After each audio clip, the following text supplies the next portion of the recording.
We have all seen a horror movie and for a quick second thought to ourselves, wow, I wonder what kind of pungent smell that room has.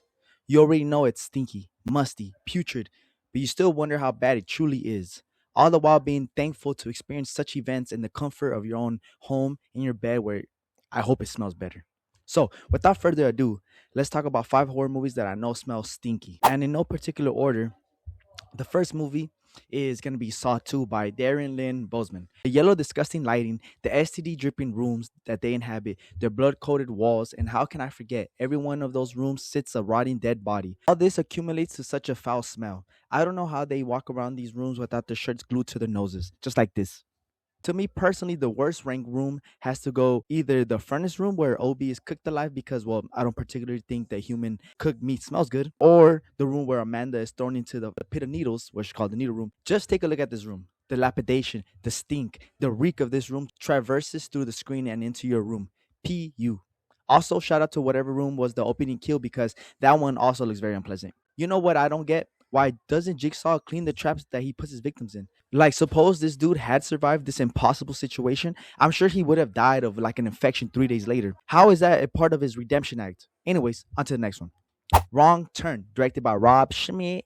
You can't tell me you don't feel sorry for an individual so unfortunate to walk into the house of these inbreds. I just know they either don't have toilets, and if they do have toilets, they don't wipe. I just know that they also don't flush, so the poop just mounds and mounds. They don't brush their teeth, so I know that the breath is just waffling around in a tornado of poop and halitosis.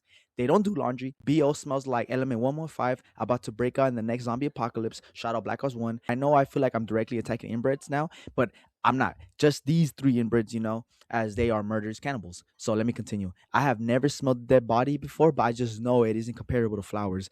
I say this because they have a room dedicated to cutting up bodies and prepping them for dinner, either later that day or that week. These characters act like the house isn't smelly, but if there was a good writer behind this movie, these characters' first reaction would be to projectile vomit. It's a whirlpool of nastiness going on in the house of horrors. I wouldn't wish that on my worst inbred neighbor.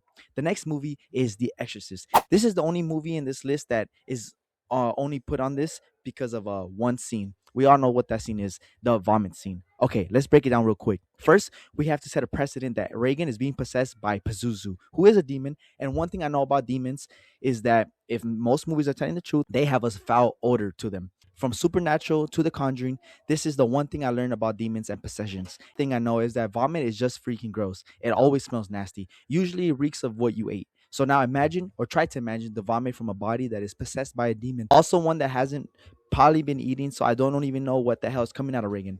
It's green, it's thick, and demonic. I believe that vomit is to be an extension of Pazuzu, and I mean Pazuzu sounds like a person that doesn't shower and marinates in their own body fluids. Shout out to the fathers in the film who take the vomit like a champ right on the chin and continue to help this little girl get freedom. America. Number 4, The Lighthouse by Robert Eggers.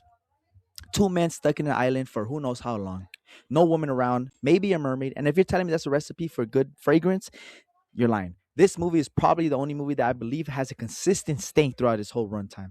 From the first frame to the last, stink. The only defense of this film's odor is that the location, as there is a lot of rain, a lot of wind, and a lot of storms. So by nature, these characters and locations are generally being cleaned, but not by voluntary choice. That being said, nature is not enough. These guys must smell like a night at P. Diddy's and Mick Mill's slumber party. All that these gentlemen do is sweat, drink, dance, get poop on them by accident, and don't let me forget, they fart. Constant farts. All old does is shit his pants to declare a hierarchy in this lighthouse. Isn't being old enough to distinguish the order that each man ranks? You don't need to fart, my boy. Like I mentioned before, the only woman in this is a mermaid. And well, a mermaid is part fish. Have you ever walked in a fish market where an old man passes gas and the young dude heaves alcoholic burps? What more do I have to say? Finally, the last inclusion in this list is Hostel by Eli Roth. I'm really only talking about the final act in this film where the main character is being held against his will in that factory. It doesn't look to me like the employees take good care of that facility. I don't think that they follow OSHA standards. There are lots of work hazards. If you're going to run a torture the poor for the rich club, I really believe it needs to hold the standard that this factory just doesn't hold at all. If I was rich dude looking for some torturous fun, I would not pick this place in a million years. Like, bro, I'm paying good money for this, and you just can't bring me to some dusty, decrepit asylum I can find in San Bernardino. Sorry, buddy. Anyways, that's my list. And if you have any other recommendations of horror movies that you think smell stinky, let me know. I might do a part 2. Peace out.